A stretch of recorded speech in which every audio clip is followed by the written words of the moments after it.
대구형 공공배달앱인 대구로에 대한 대구시의 특혜 의혹 그제 보도해드렸습니다. 특이점이 또 발견됐습니다. 대구로를 운영하는 회사인 인성데이터가 지난해 기업 분할을 통해 대대적으로 지배구조를 개편한 사실이 확인됐습니다. 이 과정에서 대구로 운영 사업은 신설 법인으로 넘어간 것으로 드러났는데요. 대구로 사업이 민간 운영업체의 지분 매각에 이용되는 거 아니냐는 우려가 나옵니다. 신병철 기자가 단독 보도합니다. 대구로 운영업체인 인성데이터는 소프트웨어를 개발하고 판매하는 기업으로 2001년 4월 대구에서 설립됐습니다. 국내 1위 배달 대행 플랫폼인 생각대로를 운영하는 로지올과 오토바이 렌트 사업을 하는 바이크뱅크를 자회사로 두고 있습니다.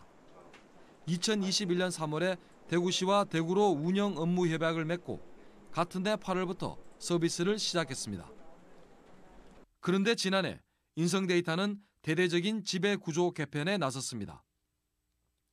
먼저 로지올을 흡수 합병한 뒤 다시 하나의 회사를 두 개의 독립된 법인으로 나누는 인적 분할을 해 똑같은 이름의 신설법인을 만들었습니다. 대구로 운영권은 이때 기존 인성데이터에서 새로 생긴 인성데이터로 넘어갔습니다.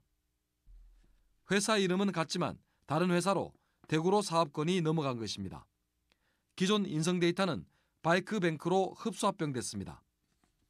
인성데이터는 왜 이렇게 복잡한 방식의 기업 분할을 한 것일까? 기업 분할은 특정 사업 부문 매각이나 지배 구조 개선, 기업 가치 재평가, 업종 전문화 등을 이유로 이루어지고 있습니다. 금융감독원이 2010년 발표한 자료에 따르면 직전 3년간 물적 분할로 기업 분할한 123개 상장사 중 약 94%인 116개 회사의 목적이 매각으로 추정됐습니다.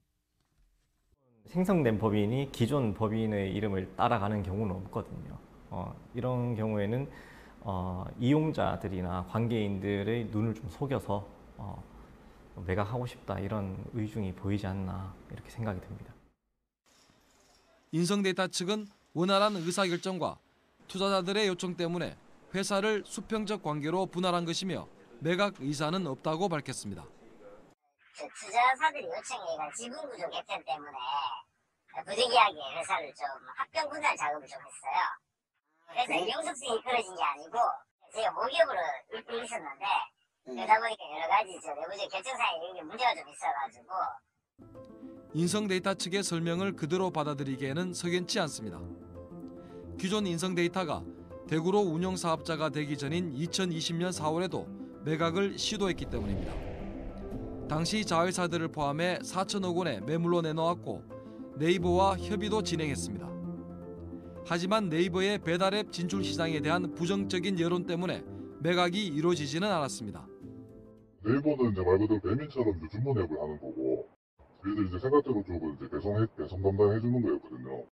그렇게 이제 처음에 이제 협약은 됐었고 진행을 하고 있다가 이제 잠시 이슈가 있어서 이제 스톱했던 거고. 매각은 무산됐지만 네이버는 인성데이터의 지분 10%를 400억 원의 상환전환 우선주 등의 방법으로 사들였습니다. 이듬해인 2021년에는 역시 배달앱 시장 진출을 준비 중이었던 신한금융그룹이 10.5%를 400억 원에 같은 방식으로 매입했습니다. 지분 매입을 한 기업들은 공교롭게도 배달앱 시장에 진출했거나 준비 중입니다.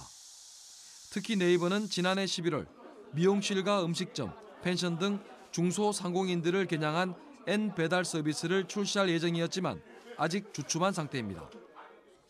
지금 운영하는 양상 이런 것들 전체적으로 봤을 때는 이건 당연히 전체건 부분이건 간에 지분 매각의 의도가 굉장히 강하고, 소상공인들의 배달 중개 수수료를 줄이기 위해 시작한 대구형 공공배달앱 대구로 사업이 자칫 예산만 쓰고 민간 운영업체의 지분 매각에 유용되는 것 아니냐는 우려가 나오고 있습니다. MBC 뉴스 신병철입니다.